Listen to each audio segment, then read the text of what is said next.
자, 우리 한번 따라해 보시겠습니다. 큰일도 하게 하시는 보혜사 성령님. 우리 예수님의 행적을 기록한 사복음서 마태마가 누가 요한 복음에 다 나와 있는 유일한 기적이 바로 오병이어의 기적 아닙니까? 광야에서 굶주린 남자만 5,000명, 그러니까 여자와 어린아이까지 거의 2만 명이라고 상상하는 그 큰 무리를 예수님께서 먹이신 놀라운 능력을 보여주고 있습니다. 예수님의 말씀을 들으면서 따라다닌 사람들이 굶주리게 되었을 때 먼저 그 많은 사람들을 먹일 수 있는 돈이 없었습니다. 뿐만 아니라 돈이 있다 할지라도 음식을 구할 데가 없었습니다. 음식을 구한다 할지라도 운반할 수단이 없었습니다. 문제. 그러나 성경은 문제가 아니라 문제를 해결할 수 있는 능력만 있으면 그까짓 것 아무것도 아니다. 즉 예수님께서는 어린아이의 도시락 하나를 가지고도 놀라운 기적을 행하여 능력을 나타내심으로 사람들이 말하는 이 문제 저 문제 여러 문제를 말하고 있지만 그런 문제가 하나도 문제가 되지 않더라라는 사실을 우리에게 보여주는 것입니다. 오늘 우리들의 이민 생활 속에서 얼마나 많은 문제가 있습니까? 가정에도 문제가 있죠. 건강에도 문제가 있죠. 직장과 사업, 경제적인 문제, 대인관계의 문제, 언어의 문제, 문화의 문제, 신앙의 문제까지 정말 여러 종류의 많은 문제들이 있지만 그러나 여러분 그 문제보다 더 큰 능력을 만나기만 한다면 문제는 문제가 되지 않을 줄로 믿습니다. 오늘 본문은 정말 우리들에게 놀라운 도전을 주시는 말씀입니다. 본문 가운데 12절 말씀을 먼저 읽어봅니다. 시작. 내가 진실로 너희에게 이르노니 나를 믿는 자는 내가 하는 일을 그도 할 것이요 또한 그보다 큰 일도 하리니 이는 내가 아버지께로 감이라. 아멘. 여러분 예수님이 진리라고 믿으십니까? 그 진리이신 예수님 무려 2번씩이나 진실로 아멘 하시면서 정말 강조하시면서 하신 말씀이 나를 믿는 자는 내가 하는 일을 그도 할 것이라고 놀라운 능력을 약속하여 말씀하고 있습니다. 여러분 이것도 엄청난 능력인데 거기에 더하여서 또한 그보다 큰 일도 하리니 이건 진 목사가 여러분 기분 좋으라고 하는 말씀이 아니에요.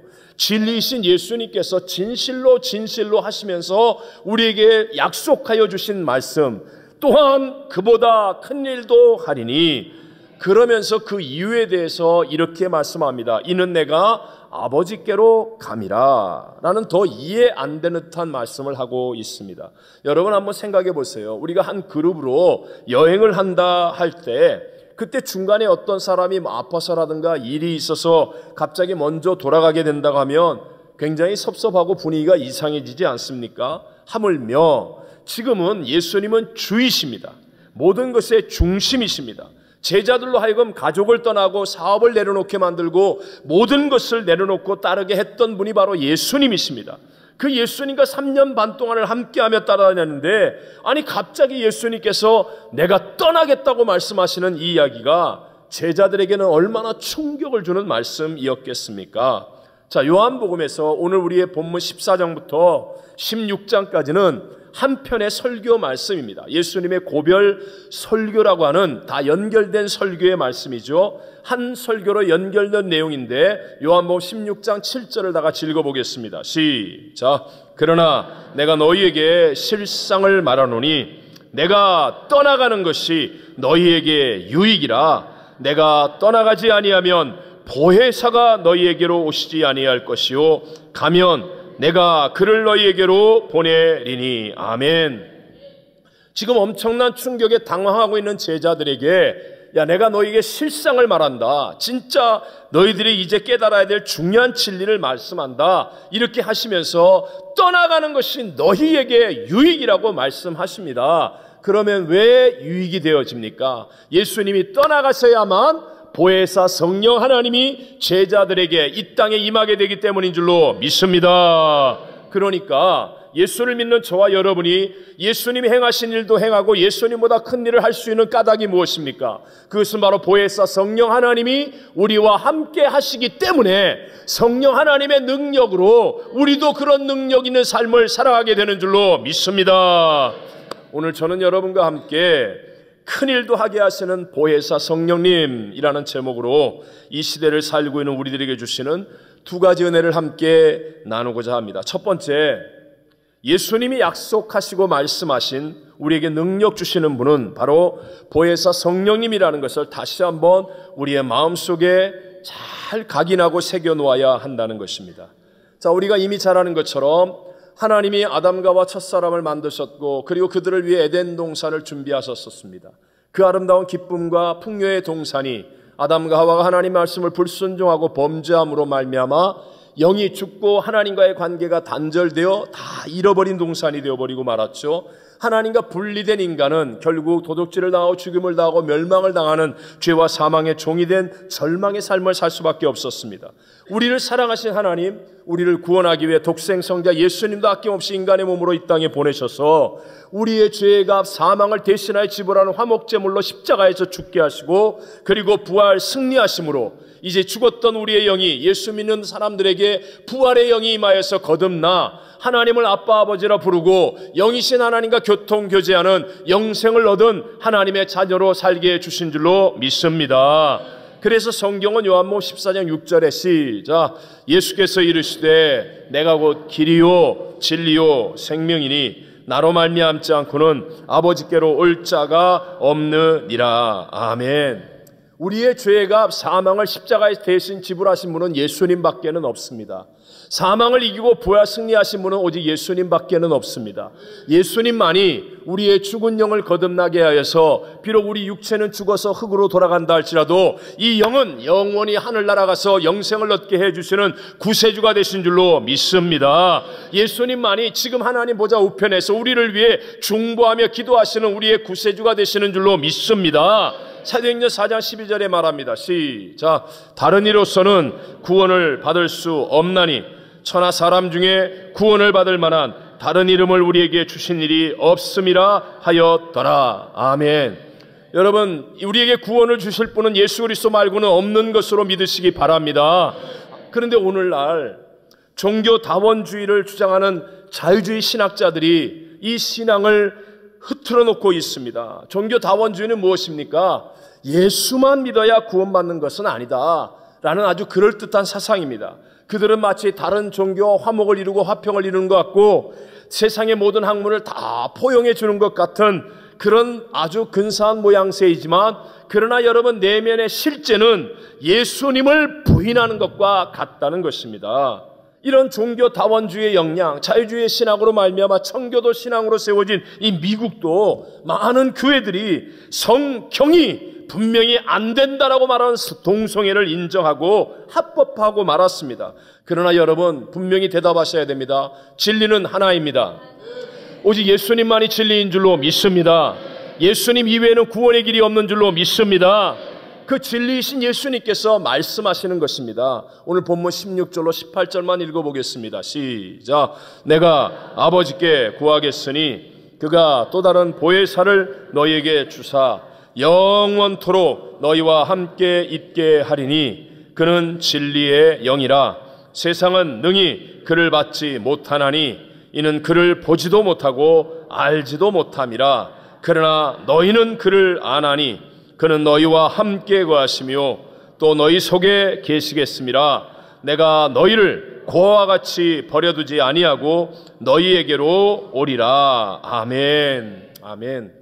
처음 인간을 창조하시면서 하나님은 흙으로 인간을 빚으시고 그 코에 생기를 불어넣으셔서 인간이 생명이 되게 하셨습니다. 이제 영이 죽고 난 다음 예수로 거듭난 우리들에게 하나님은 주님은 우리에게 마지막으로 이 땅에 남기시고 가신 말씀이 우리가 성령으로 세례를 받으라는 것입니다. 여러분 하나님이 처음 창조하실 때 흙으로 지었어요.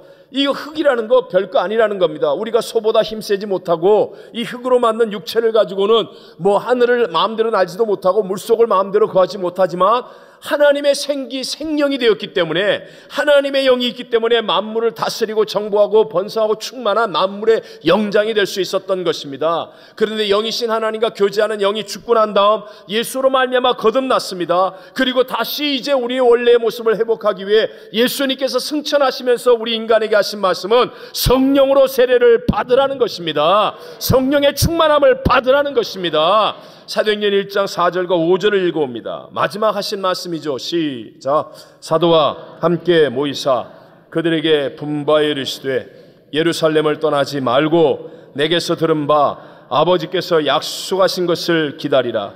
요한은 물로 세례를 베풀었으나 너희는 몇 날이 못되어 성령으로 세례를 받으리라 하셨느니라. 아멘. 아멘. 생각해 보십시오.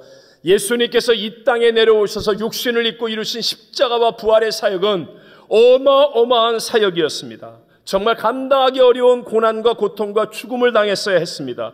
그 복음을 완성하시고 난 다음 이 땅을 떠나실 때 이제 복음을 전해야 되는 제자들 이외에는 예수님은 다른 어떤 조치나 비상수단을 남겨놓지 않으셨습니다. 그 제자들이 누구예요? 예수님을 부인하고 도망쳤고 3번이나 부인하고 저주까지 했던 그런 실력 없고 형편없는 사람이라고도 말할 수 있는데, 근데 예수님은 아주 안심하고 승천하여 떠나갔습니다. 이유가 무엇입니까? 예수님이 가시면 누가 오시기 때문에? 보혜사 성령 하나님이 오시기 때문인 줄로 믿습니다. 그러니까 보혜사 성령 하나님이 나와 함께 하시면 내 생각을 뛰어넘는 상상하지 못하는 하나님의 무한대의 능력이 저와 여러분에게도 공급될 수 있을 줄로 믿습니다. 보십시오. 학문이 없었던 베드로, 3번이나 부인하고 저주까지 했던 베드로였지만 그가 성령으로 충만하고 나니까 예루살렘에 내놓으라는 그 쟁쟁한 사람들 앞에 담대하게 복음을 전파하고 한 번에 3,000명, 5,000명이 돌아오는 하나님의 능력의 역사가 나타나게 된 줄로 믿습니다. 문제는 그대로 있었습니다. 대적은 그대로 있었습니다. 어려움은 그대로 있었습니다. 그러나 문제보다 크신 하나님, 대적보다 크신 하나님, 능히 하지 못하실 일이 없으신 하나님, 그 하나님의 성령이 함께 하시니까 그 능력으로 승리하는 삶을 증거하게 된 줄로 믿습니다. 오늘 반대로 만약에 저와 여러분이 성령 없이 신앙생활을 한다면 어떻게 되겠습니까? 그러면요, 겉으로는 교회를 왔다 갔다 하겠죠. 머리로는 설교를 들으니까 바보 아닌 다음에야 알 건 알지 않겠습니까? 기도해야 된다, 뭐 인내해야 된다, 뭐 해야 된다. 그런데 여러분, 알기는 아는데 내 힘으로 하려고 하니까요, 힘만 들고 몸은 쇠약해지고 축나고 어렵고, 그리고 겉으로는 괜찮은 척, 또 그러니까 연극해야 되고, 그러니까 주일날 집에 가면 피곤하고. 그러나 여러분, 성령 하나님이 우리 안에 거하시면 하나님이 흙으로 만든 우리에게 생기를 불어넣어 생명이 되게 하듯 성령 하나님이 우리 안에 충만해지면 하늘의 능력이 우리를 다스려 주셔서 놀라운 새 역사들을 체험하는 기쁨과 감격 속에 살아가게 될 줄로 믿습니다. 복 중에 복은 성령 하나님 우리에게 보내주신 것이고 최고의 은혜는 성령님과 동행하는 것임을 믿게 되시기를 주의 이름으로 축원합니다. 자, 그럼 두 번째로, 내가 성령으로 어떻게 해져야 된다? 충만해져야 한다는 것입니다. 바꿔 얘기하면 하나님은 성령 하나님을 예수 그리스도로 인하여 보내주셨습니다. 그러면 이제 성령 충만은요, 내 안에 성령 하나님이 거하시게 하는 성령 충만은 누구 책임이다? 내 책임이라는 거예요. 내 책임이라는 것입니다. 오늘 17절 하반절에 이렇게 말씀하죠. 그는 너희와 함께 거하시며 또 너희 어디에 계시겠습니다? 속에, 너희 속에. 다시 한번, 하나님의 성령이 어디에 거하신다고요? 내 속에, 내 속에. 고린도전서 3장 16절은 이렇게 말씀합니다. 시작. 너희가 하나님의 성전인 것과 하나님의 성령이 너희 안에 계시는 것을 알지 못하느냐라고 말합니다.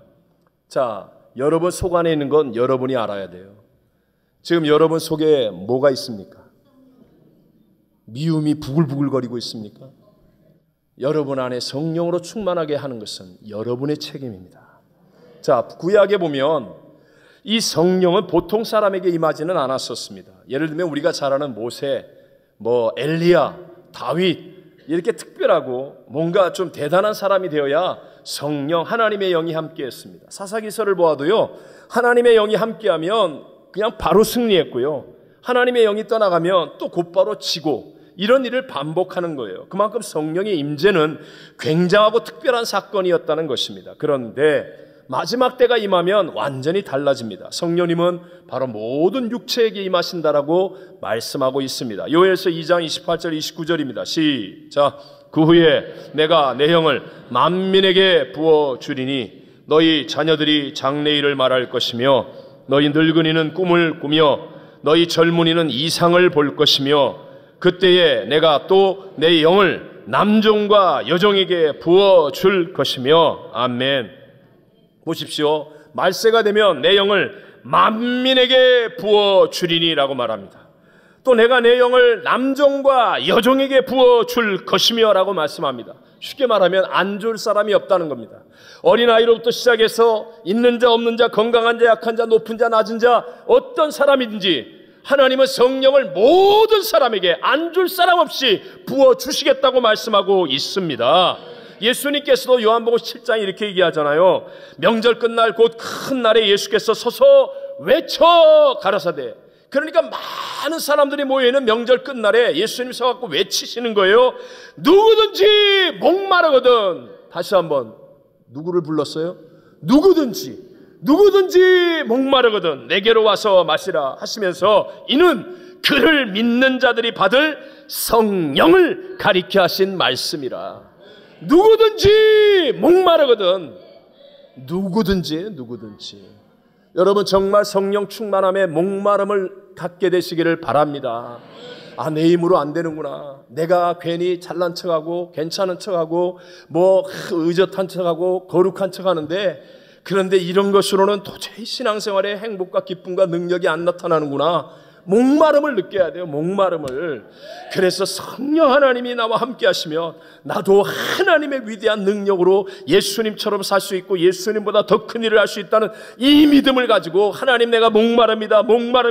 내가 성령을 마시기를 원합니다. 성령으로 충만하기를 원합니다. 누구든지. 자, 여러분, 제가 오늘 여러분에게 드리고 싶은 내용은 바로 이 내용이에요. 우리가 잘 아는 것처럼 감람산에서 예수님의 승천의 그 영광스러운 장면을 보고 마지막 그 소중한 말씀의 메시지를 들은 사람이 몇 명이라고요? 500명. 한번 생각해 보세요. 제가 전에도 얘기했지만 만약에 진 목사가 여기서 설교하다가 갑자기 붕 떠오릅니다. 붕 떠올라요. 그러면서 예배 시간에 졸지 마라 한마디 하면 그래도 잘 인간이 어디 있습니까? 다 깨어나야지요. 아마 그 다음날 내일 저기 일간지에 막 나올 거예요. 누가 막 카메라로 찍어가지고 또 보낼 거예요. 그 대단한 일 아닙니까? 하물며 감람산에서 예수님이요 구름 속에 천군 천사를 향해 승천하십니다. 그리고 말씀하십니다. 너희는 예루살렘을 떠나지 말고 내게 들은바 아버지의 약속하신 것을 기다리라. 요한은 물로 세례를 베풀었으나 너희는 몇 날이 못되어 성령으로 세례를 받으리라. 그랬으면 마가 요한의 다락방에 몇 명이 가야 돼요? 500명이 가야지요. 근데 놀랍게도 반도 아니고요. 반의 반 120명이 갔어요. 120명. 다 이유가 있었을 거예요. 갑자기 선약이 있었기 때문에. 갑자기 누가 아프다고 연락이 왔으니까. 아니면 다음에 해도 될 것 같아가지고. 그러나 어쨌든 500명 가운데서 380명 갔어요.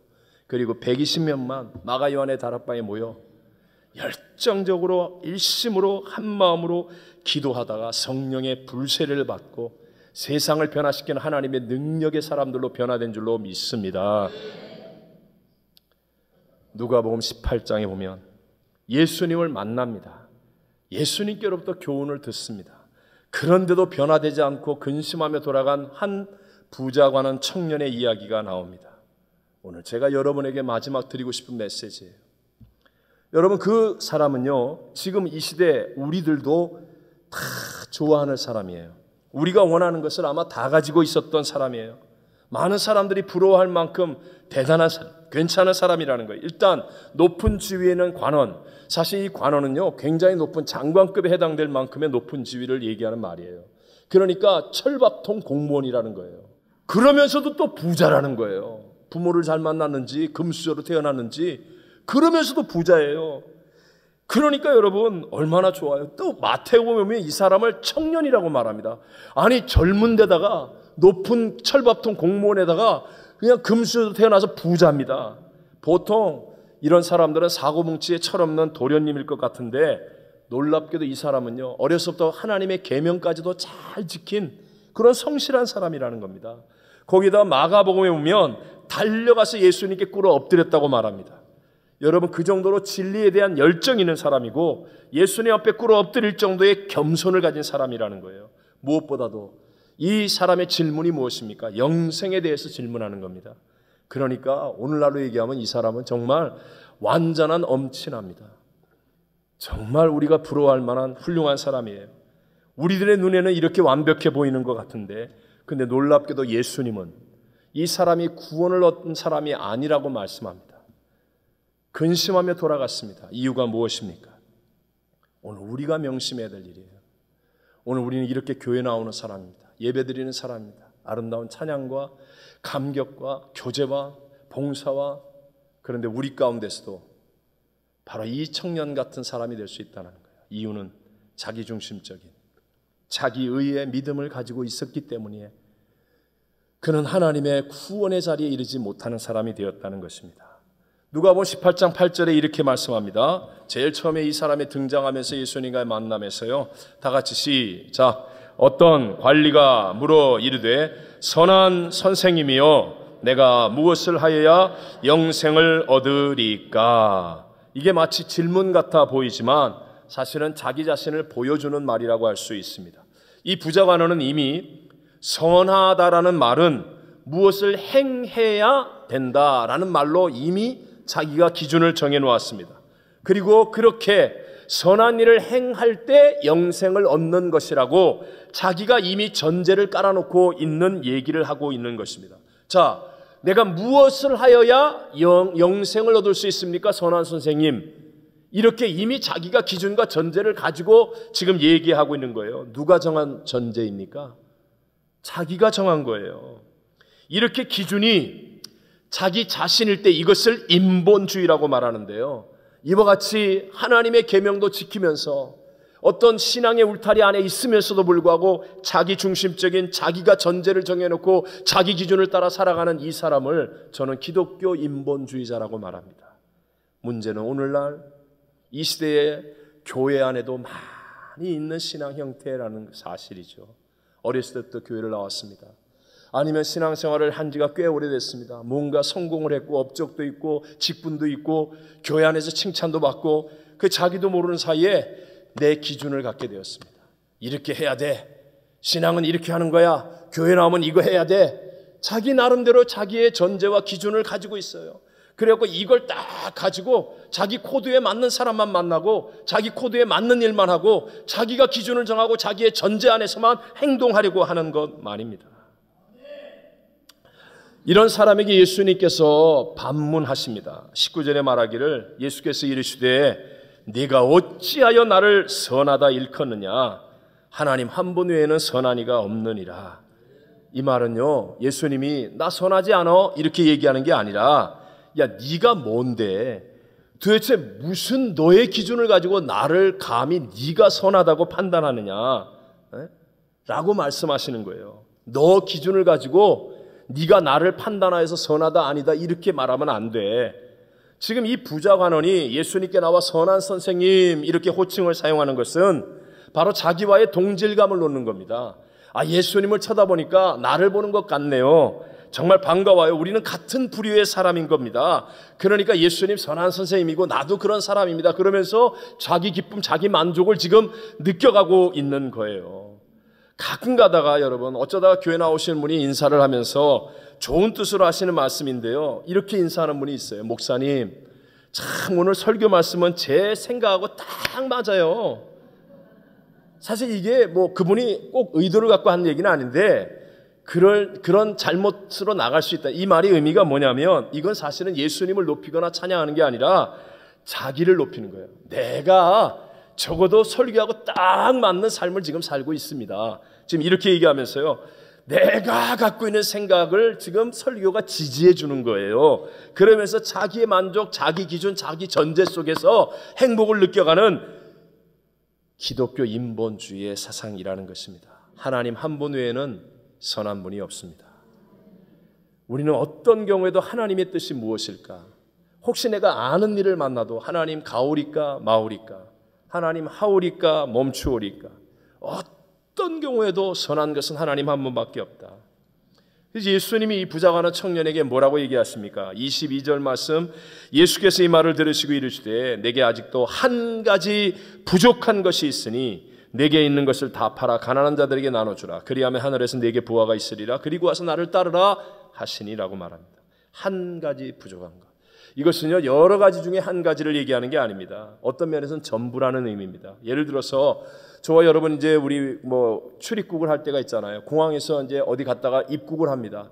그래서 짐도 챙겼습니다. 한국 갔다 오면서 중요한 거 사온 게 있어서 짐도 잘 찾아가지고 챙기고, 또 동행하는 어르신이 있어서 그 어르신도 잘 챙겨드리고, 또 벗어났던 옷이 있어서 옷도 갈아입고 옷도 잘 챙기고 다 잘 챙겼어요. 근데 여권을 안 챙겼어요. 그러면 그 여권이 한 가지입니까? 못 들어오는 거예요. 그게 한 가지가 아니라 전부라는 말입니다. 바로 이것입니다. 예수님께서 자기 기준을 가지고 자기의 전제 조건을 깔아놓고 기독교 인본주의식으로 자기 코드를 따라서 신앙생활하는 사람에게 너 한 가지 부족한 거 있다 그러면서 그 사람에게 너 재산 다 팔아서 가난한 사람 주고 나를 따라와. 그러나 결국 못하잖아요. 못하지 않습니까? 왜요? 주님만이 해답이신데, 주님 한 분을 붙잡아야 되는 게 신앙인데 주님을 안 붙잡고 다른 것으로 자랑하고 다른 것을 의지하고 다른 것을 붙들고 있기 때문에, 자, 오늘 성령으로 얘기해 볼까요? 오늘 모든 해답은 성령 하나님께 있는 줄로 믿습니다. 여러분, 성령 하나님이 우선순위예요. 성령님을 붙잡아야 됩니다. 예수 믿는 것은요, 예수님 한 분밖에 없다는 것을 믿는 것입니다. 여러분, 예수 이외에 다른 이름이 없습니다. 마찬가지로 주님이 우리에게 주신 능력은, 하나님의 능력은 성령 하나님 한 분인 줄로 믿으시기 바랍니다. 우선순위를 둬야 한다는 거예요. 성령 하나님이 인격이시기 때문에요. 성령 하나님께 우선순위를 두고 아침에 일어나도 성령님 인정하고 모셔드리고 환영하고 의지하고 예배합니다. 내 인생의 중요한 순간에도 내 기준을 가지고, 내 경험을 가지고, 내 노하우를 가지고 내가 전제 조건을 깔아놓고 내 코드에 맞춰서 하는 게 아니라 성령 하나님께 최우선 순위를 두고 성령 하나님을 의지하고 성령 하나님을 붙잡으면, 그러면 놀라운 하나님의 새 역사와 능력들이 땅을 이기는 새 일들로 우리에게 나타나게 될 줄로 믿습니다. 고린도서 2장 10절에 말씀합니다. 시작. 오직, 다시 한번 오직, 한 번 더 오직 하나님이 성령으로 이것을 우리에게 보이셨으니 성령은 모든 것 곧 하나님의 깊은 것까지도 통달하시느니라. 아멘. 우리가 너무 잘 아는 사도행전 1절 8절에도 말씀하잖아요. 오직 오직 오직 성령이 너희에게 임하시면 너희가 무엇을 받고? 권능을 받고 예루살렘과 온 유대와 사마리아와 땅끝까지 내 증인이 되리라고요. 여러분, 성령의 권능을 받고 하나님과 함께 동행하면요, 우리 생각에는 육신이 약해서 못할 것 같은데, 신분 문제 때문에 못할 것 같은데, 경제적인 문제로 못할 것 같은데, 여러 가지 문제로 못할 것 같은데, 내 생각을 뛰어넘는 하나님의 수만 가지의 방법을 통해 그보다 큰 능력을 체험하고 승리하게 만들어 주실 줄로 믿습니다. 오직이에요. 오직. 다른 것도 있고 성령도 있는 게 아니에요. 오직 예수님 한 분이듯이 오직 성령 하나님을, 내 인격이신 성령님을 최우선 순위에 놓고 성령과 동행하는 복 있는 사람들 되시기를 주님 이름으로 축원합니다.